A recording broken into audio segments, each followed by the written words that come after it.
কোনেও নিপতি পাছে যেন কথা ভৈল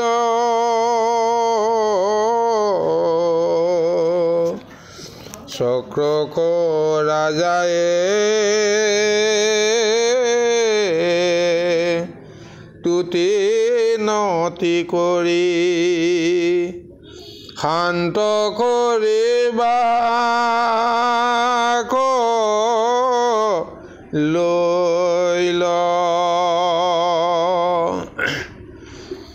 তুমি অগ্নি সূৰ্য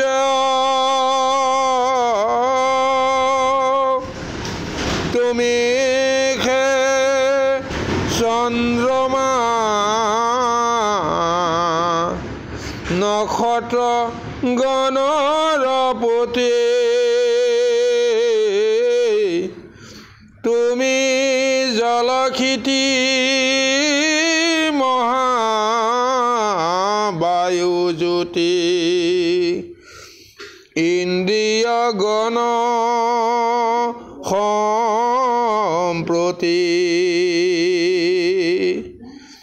অচ্যুতৰ প্ৰিয় চক্ৰ যাৰ নাম সহস্ৰ নিমিযুগুত যাহাক সেবিয়া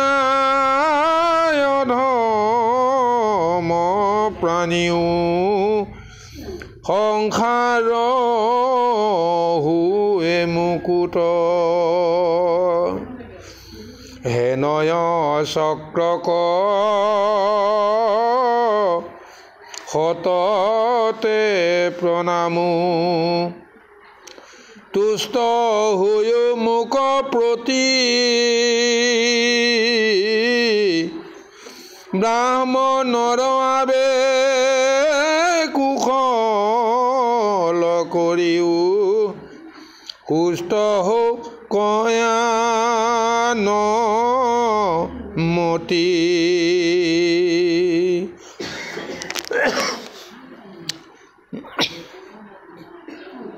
এতিয়া সাধু সন্ত মহন্তৰ যিটো লক্ষণ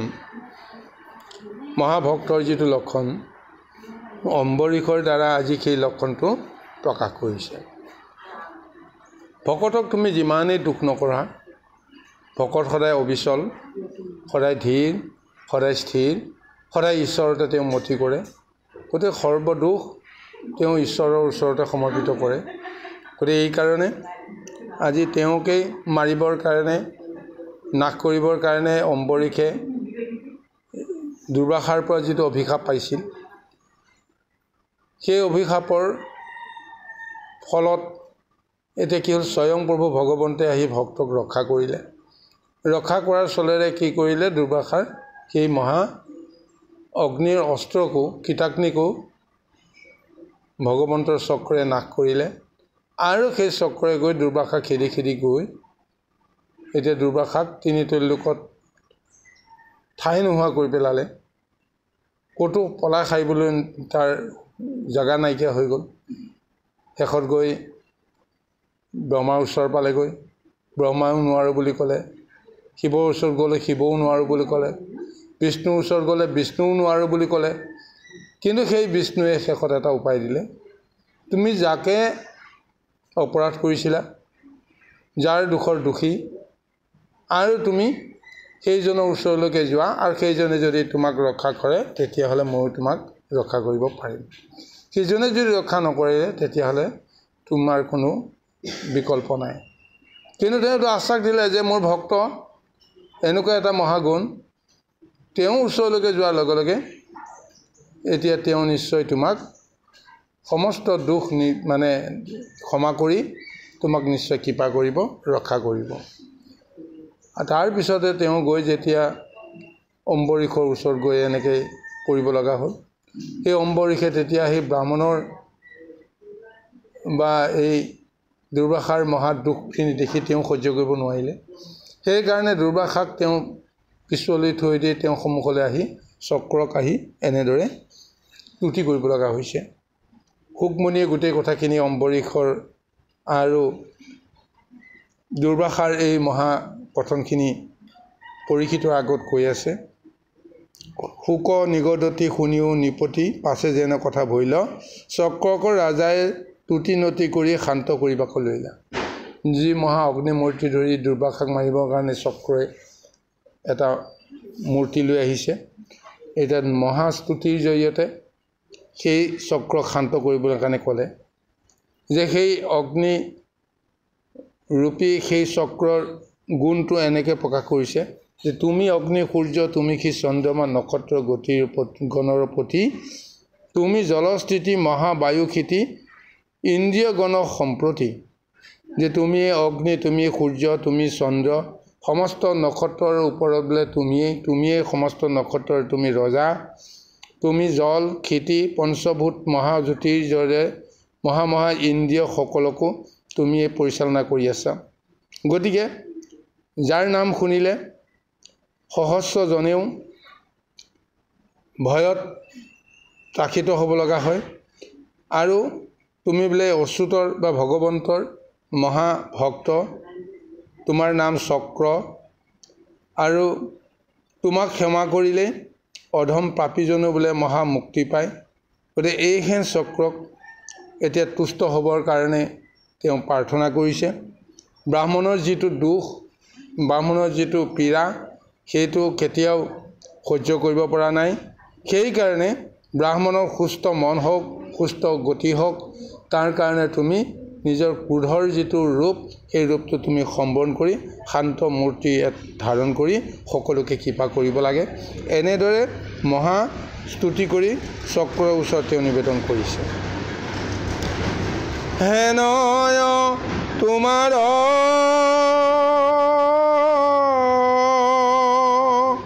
চৰণ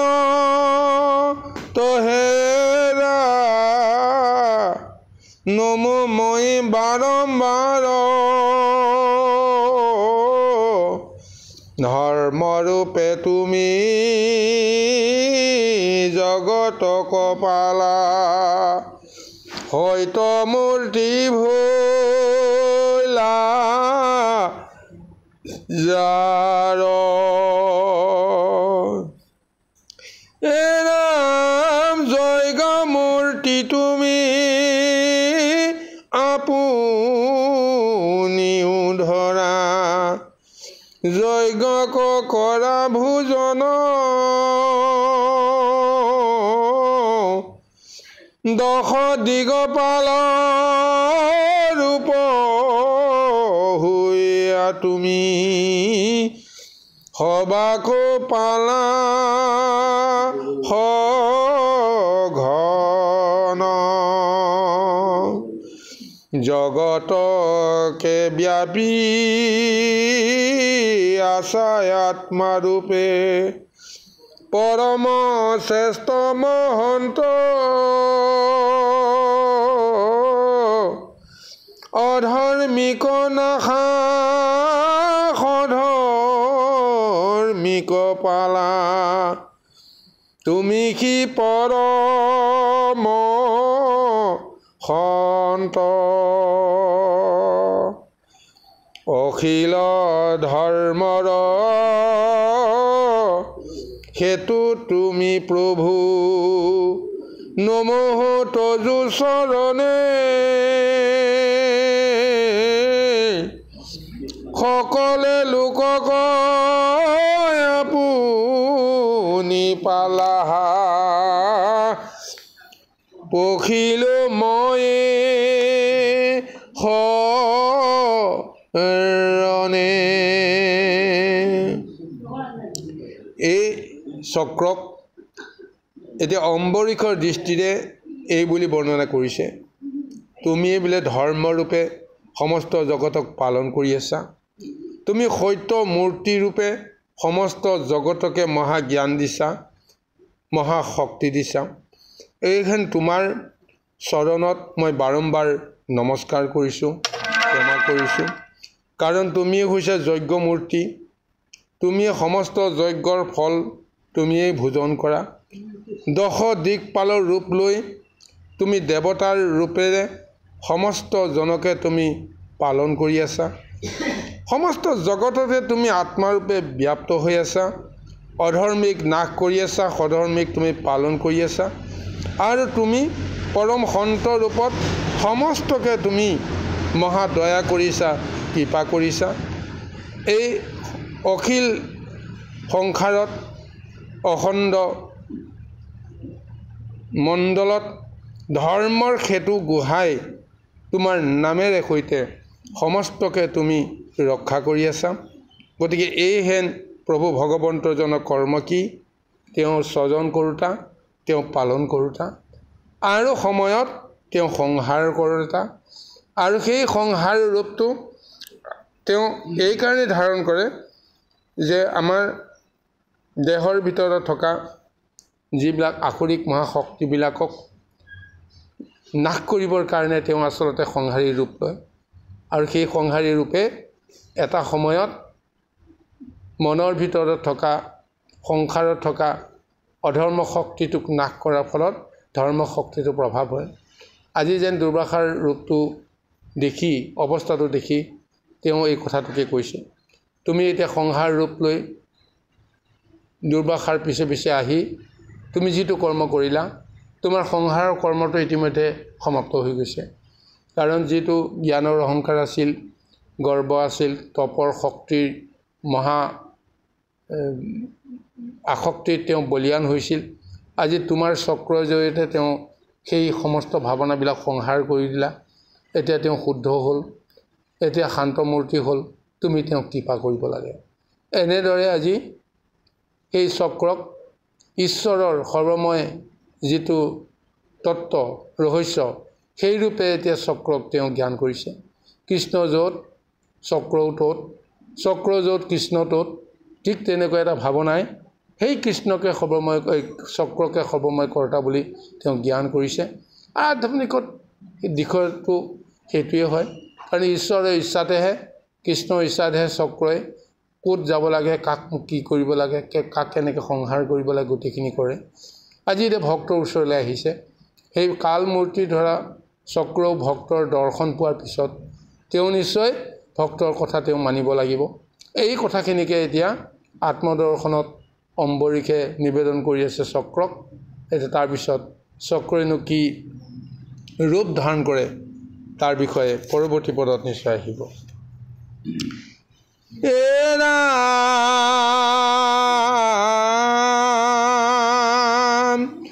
মনত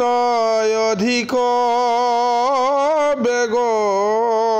ভৈল যাৰ সকলে ধৰ্মৰ সাক্ষী সূৰ্য আদি ৰূপে আপুনি প্ৰকাশা জগতকে ৰাখি দেখন তোমাক ঈশ্বৰে প্ৰহাৰ কৰয় দৈত্যক লাগি দৈত্যৰ বলক ভস্ম কৰি নিয়া পলাই মহাবেগে ভাগি কাৰোবাহু কাটি পেলোৱা বিপাতি শিৰ উৰু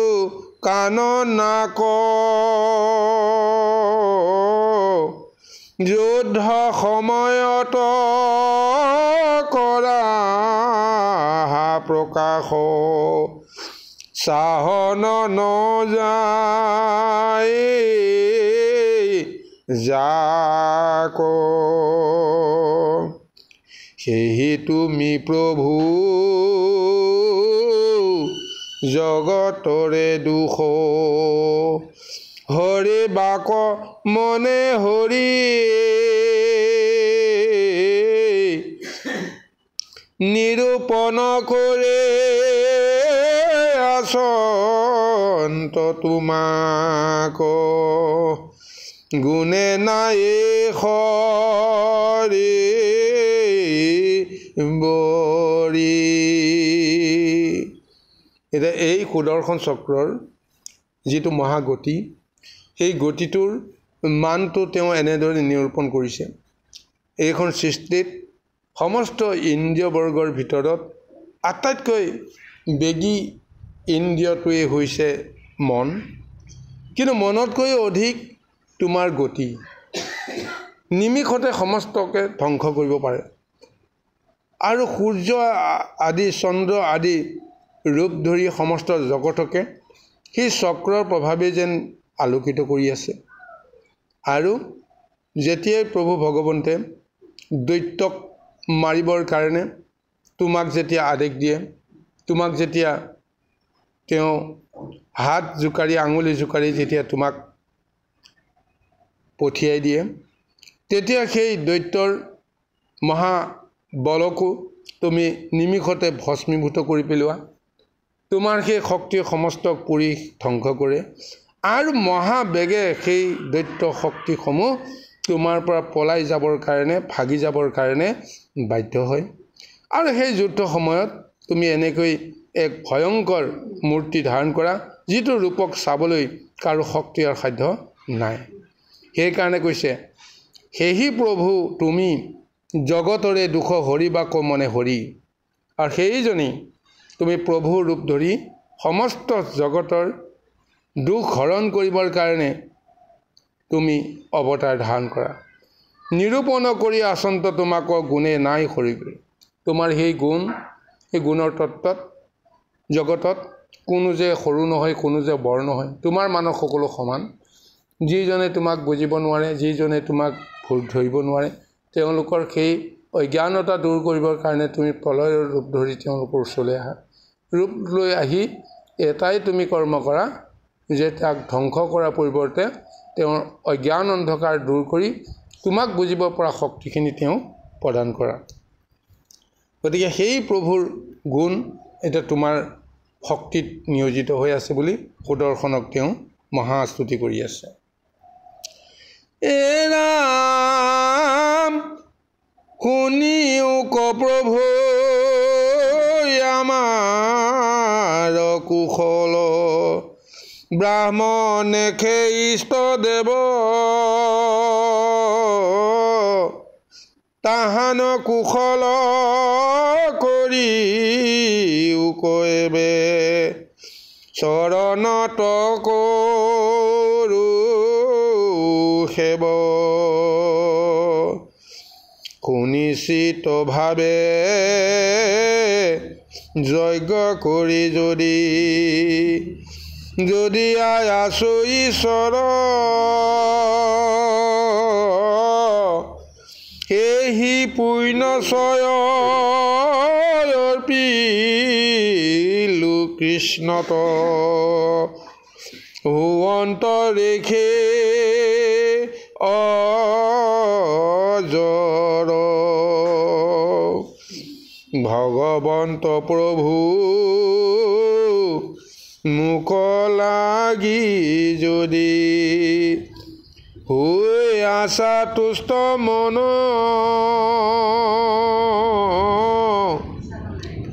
ব্ৰাহ্মণৰ তাপ গুচায়ো এখনে লৈলো হেৰা শৰণ। জগতৰে আত্মা তুমি নাৰায়ণ, সমস্তৰে জানা মন, ব্ৰহ্ম ঋষি এন্তে তুমি নাৰায়ণ, তুষ্ট হও কয়া নমন। এতিয়া পুনৰ অম্বৰীষে সেই চক্ৰকে জ্ঞান কৰি ঈশ্বৰ ধ্যান কৰি এতিয়া নিবেদন কৰিছে। হে প্ৰভু তুমি যদি আমাৰ কুশল মংগল যদি চিন্তা কৰা তেতিয়াহ'লে তুমি এটা কথা লক্ষ্য ৰাখিবা যে এই ব্ৰাহ্মণসকলে হৈছে মোৰ ইষ্টদেৱ ব্ৰাহ্মণসকলৰ জৰিয়তে মই যজ্ঞ কৰোঁ মই পূজা কৰোঁ মই সেৱা কৰোঁ ব্ৰাহ্মণসকলৰ জৰিয়তে মোৰ ঈশ্বৰৰ সমস্ত কৰ্ম সাধন হয় আৰু সেই সমস্ত পুণ্য আজি যদি মই পালন কৰি আছোঁ ব্ৰাহ্মণৰ কাৰণতে কৰি আছোঁ গতিকে সেইকাৰণে যে সুনিশ্চিতভাৱে যজ্ঞ কৰি যদি আছোঁ ঈশ্বৰ সেই পুণ্যছয় অৰ্পিলোঁ কৃষ্ণত হুৱন্ত ঋষি অজৰ যদিহে মই ঈশ্বৰৰ নামত সুনিশ্চিতভাৱে মই যদি যজ্ঞ কৰি আছিলোঁ যজ্ঞ কৰি যদি মহাপুণ্য অৰ্জন কৰিছোঁ তেতিয়াহ'লে সেই পুণ্য মই কৃষ্ণৰ চৰণতে মই অৰ্পণ কৰিছোঁ এটাই কাৰণত যে তুমি মোৰ প্ৰতি সদয় হোৱা আৰু এই ঋষিক ৰক্ষা কৰা এই ঋষি যেন অজৰ অমৰ হয় ঋষি যেন কোনোদিন মৃত্যু নহয় গতিকে তুমি মোৰ পুণ্যৰ সমস্ত ফল ধন মই তোমাৰ চৰণত অৰ্পণ কৰিছোঁ কেৱল নিবেদন কৰিছোঁ ঋষিক তুমি যেন কৃপা কৰা ৰক্ষা কৰা এইকাৰণে কৈ আছে যে তুমি জগতৰে আত্মা তুমি নাৰায়ণ সমস্তৰে জানা মন ব্ৰহ্ম ঋষি যত এন্তে তুমি নাৰায়ণ তুষ্ট হৌক আন মন মই এতিয়া বুজিব পাৰিছোঁ তুমি যে জগতৰ আত্মা তুমি নাৰায়ণ সমস্তৰ মন তুমি জানা গতিকে এই ব্ৰহ্ম ঋষিজনক তুমি নাৰায়ণ হৈ তেওঁৰ প্ৰতি তুমি তুষ্ট হ'ব লাগিব কাৰণ তোমাৰ কৰ্মই তেওঁ কৰি আছে অজানিতে যেনিবা কিবা এটা ভুল কৰিলে কিন্তু কৰ্মখিনিতো তোমাৰে কৰ্ম তেওঁ আজন্মভাৱে কৰি আছে তোমাকে ধ্যান কৰিছে তোমাৰে কৰ্ম কৰিছে কৰ্মখিনি কৰোঁতে যদি ভুল হৈ গৈছে ভুলৰ পৰিণাম হিচাপে তুমি তেওঁৰ অন্তৰত এই সমস্তখিনি নাশ কৰিবৰ কাৰণে তুমি এতিয়া সংহাৰ মূৰ্তি লৈ আহিছা এতিয়া তাকেই উল্লেখ কৰিছে যেন তুমি যে তেওঁক নাশ কৰিব নোৱাৰা নাশ কৰাৰ তোমাৰ ইচ্ছা নাই প্ৰমাণটো হৈ গ'ল কেনেকৈ হ'ল যে মনৰ সমান তীব্ৰ বেগী এইখন সংসাৰত কোনোৱেই নাই তাতোকৈ তুমি শতগুণ হাজাৰ গুণ লক্ষ গুণ তোমাৰ তীব্ৰ গতি এই তীব্ৰ গতিয়ে দুৰ্বাসাক লগ পোৱা নাই কিয় লগ পোৱা নাই তোমাৰ ইমান তীব্ৰ গতিও দুৰ্বাসাক লগ পাব পৰা লীলাটো তুমি কৰি দেখুওৱা নাই কাৰণ তুমি দুৰ্বাসাক তুমি আচলতে বধ কৰা ইচ্ছাটো তোমাৰ নাই গতিকে তেওঁক তুমি কৃপা কৰাৰ বাহিৰে অন্য একোৱে কৰা নাই আচলতে এই তত্ত্বটো তেওঁ বুজিছে লোককে দেখুৱাইহে তুমি তেওঁক দৌৰাই লৈ ফুৰিছা আৰু লোককে দেখুৱাই দৌৰাই লৈ ফুৰাৰ চলেৰে তেওঁৰ অন্তৰাত্মাত থকা যিখিনি অহংকাৰ সেইখিনি নাশ কৰিবলৈ বিচাৰিলে আৰু শেষত সংকটৰ কালত স্বয়ং কৃষ্ণৰ বাহিৰে যে মোক ৰক্ষা কৰোঁতা কোনো নাই তাৰ দৰ্শন মতে তেওঁ বিষ্ণুৰ ওচৰত গ'ল বিষ্ণু যেতিয়া ক'লে ভকতৰ বাক্য ৰক্ষা কৰিহে মই কৰ্ম কৰোঁ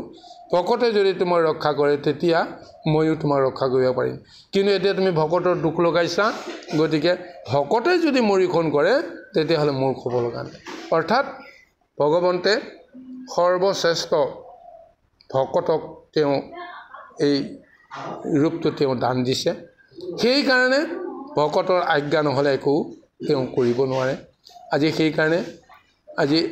অন্তৰ্যামী প্ৰভু ভগৱন্তৰ এই বাসনাটো জানি বুজি অম্বৰীষেও ভগৱন্তৰ ওচৰতে নিবেদন কৰিছে যে মোৰ এইটোৱে বাঞ্ছা কাৰণ মই যদি কৰ্ম কৰিছোঁ ধৰ্ম কৰিছোঁ ব্ৰাহ্মণ কুলৰ জৰিয়তে ঋষি কুলৰ জৰিয়তে সমস্ত কৰিছোঁ গতিকে সেই ঋষি কুলে যজ্ঞ নকৰিলে মোৰ কৰ্ম নহয় ঋষি কুলে মোক পৰামৰ্শ নিদিলে জ্ঞান নিদিলে মোৰ কৰ্ম নহয় গতিকে সেই ঋষিৰ অন্তৰত ইমানবিলাক দুখ কেতিয়াও মই সহ্য কৰিব নোৱাৰোঁ গতিকে আপুনি কৃপা কৰিব লাগে গতিকে এইদৰে আজি ভক্তই নিজৰ সমস্ত যিখিনি দুৰ্দশা সেইখিনি পাহৰি ঈশ্বৰৰ ওচৰত তেওঁ নিবেদন কৰিব লগা হৈছে মোৰ কি দুখ তুমি যদি মোৰ লগত থাকা তেতিয়াহ'লে মোৰতো দুখ পাব লগা একো নাই গতিকে সেইকাৰণে সেই প্ৰভু ভগৱন্তৰ দৰ্শন আজি ভক্তই যেনেকৈ লাভ কৰিছিলে তাৰেই এটা মহাস্তুতিৰ জৰিয়তে সকলোকে দেখুৱাই আছে। এৰাম আনু নানাবিধ কৰি লন্ত তুতি অম্বৰীশ মহাশয়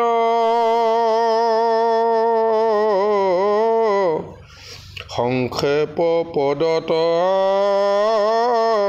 নকহিলো আৰু বুজি বাহায় ভে প্ৰায় শোক নিগদতে শুনা পৰীক্ষিত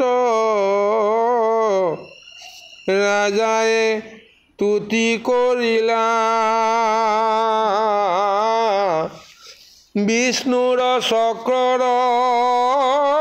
শান্ত ভৈলা মন ৰেখিক তাপ এৰিলা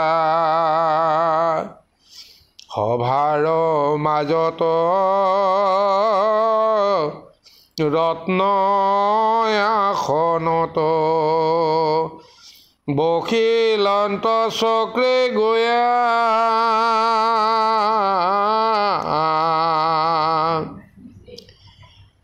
ঋষিয়ে বুলন্ত ৰহিল জীয়ন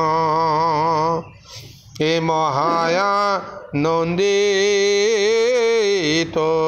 হুয়া দশন প্ৰকৃতি হাসিয়া বুলন্ত চিৰঞ্জীৱ হোৱা বাপ